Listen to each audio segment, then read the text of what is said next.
Okay, breaking news coming in on the Palghar lynching. Mother of a murdered sadhu has now written to the Chief Minister of Maharashtra asking for justice, saying that she wants a CBI investigation and that there's been no justice for her murdered son. One of the sadhu's mothers, murdered in Palghar in April, lynched by a mob, has written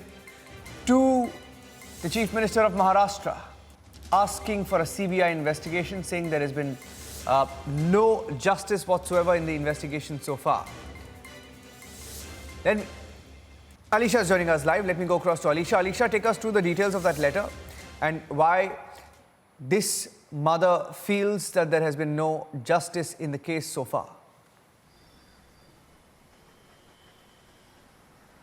देखिए निरंजन, संत सुनील गिरी महाराज जिनकी mob lynching में, पालघर के mob lynching में जो है लोगों ने जिस तरीके से बैरेज में मारा गया था कि जिनके बाद उनकी डेथ हो गई थी, उन्हीं की जो मॉम है उन्होंने अब चीफ मिनिस्टर ऑफिस को खुद अब लेटर लिखा है और उन्होंने ये दरख्वास्त की है, उन्होंने ये गुहार लगाई है कि इस पूरे मामले में यानी पालघर मॉब लिंचिंग केस में अब CBI को जाँच सौंपनी चाहिए, क्योंकि जो महाराष्ट्र सरकार की ओर से स्टेट CID जो अब इस पूरे मामले की जाँच कर रही है उसमें बिल्कुल वो संतुष्ट नहीं है। इसी को देखते हुए अब पूरी एक तरफा उनका ये कहना कि उनके बेटे को न्याय मिलना चाहिए, उनके परिवार को जो और समाज जो साधु संत समाज है उन सभी को न्याय दिलवाने के लिए अब महाराष्ट्र सरकार को जल्द से जल्द ये केस जो है वो CBI पे सौंपनी चाहिए। इतना ही नहीं, ये देख रहे हैं कई महीनों से लगातार फिर चाहे साधु संत समाज हो या फिर खुद इस पर BJP के राम कदम ने भी ये साफ तौर पर कहा है कि ऐसा क्या है जो महाराष्ट्र सरकार किसको बचाना चाहती है, क्योंकि लगातार साधु संत समाज के ओर से गुहार लगाने के बावजूद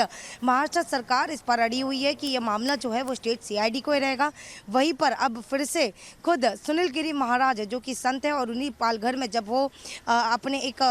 उनके साथ जो उनके साधु थे और साथ ही उनके ड्राइवर, जहां पर पालघर में खुद एक मॉब ने आकर इस तरीके से बहरे में से उनको पीटा गया कि उनकी वहीं पर जगह पर मौत हो गई। फिलहाल इस पूरे इन्वेस्टिगेशन को देखा जाए तो अब तक स्टेट CID की ओर से 3 चार्जशीट जो है वो फाइल कर दी गई है, जिसमें से एक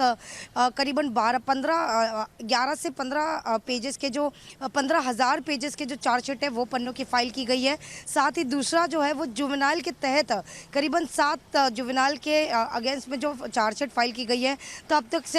तक कोई तथ्य या किसी को आरोपी को